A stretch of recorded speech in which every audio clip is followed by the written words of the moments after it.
మరి ఇక్కడ తెలంగాణ అమరవీరులకు విద్యార్థి అమరవీరులకు నివాళులు అర్పించి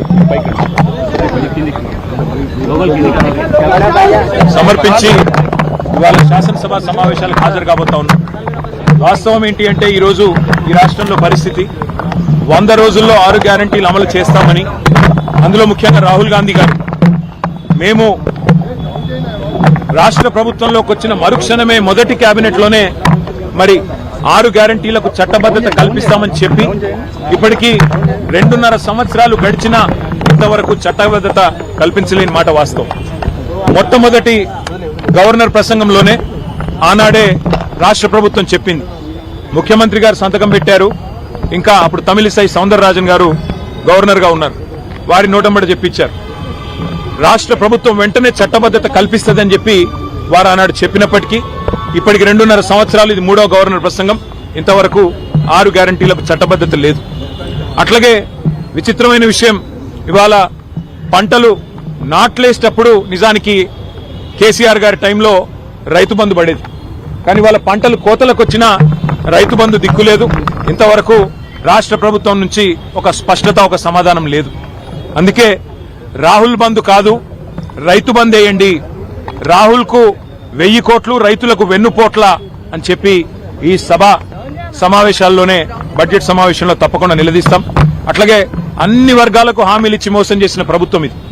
బలహీన వర్గాలకు 1,00,000 కోట్ల బడ్జెట్ అన్నారు 5 ఏళ్లలో.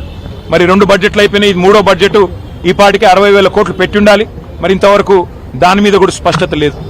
అట్లాగే ఎస్సీ ఎస్టీలకు అంబేద్కర్ అభయహస్తం ప్రవేశపెడతామన్నారు. మరి 12 లక్షలు ఇస్తామన్నారు దళిత బంధు స్థానంలో. ఇంతవరకు అతిగతి లేదు.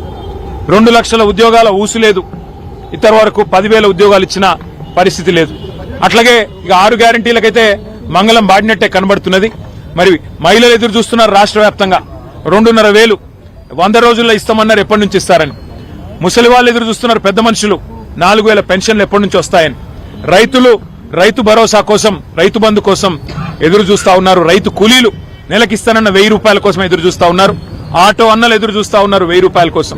ఈ అన్ని విషయాల్లో ముఖ్యంగా తెలంగాణ విద్యార్థులు 10,000 కోట్లు ఫీజు రీయింబర్స్మెంట్ బకాయిలు ఏదైతే గవర్నమెంట్ చెల్లించాలో వాటి విషయంలో కూడా మొత్తం విద్యార్థులు, వారి తల్లిదండ్రులు ఎదురు చూస్తా ఉన్నారు.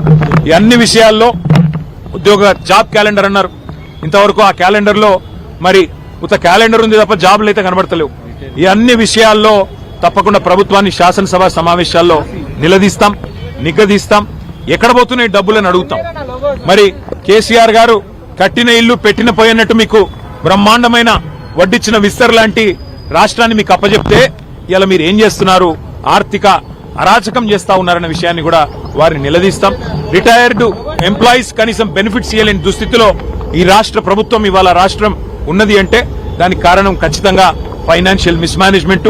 తెలంగాణను ఒక ఏటీఎం గా మార్చి ఏఐసీసీకి సమర్పించుకునే దాని మీద ఉన్న శ్రద్ధ ఈ రాష్ట్రంలోని పేదల మీద లేదు అనేది తప్పకుండా రాష్ట్రంలోని ప్రతి పేదవాడి తరపున ఈ ప్రభుత్వాన్ని నిగ్గదీస్తాం, నిలదీస్తాం. మరి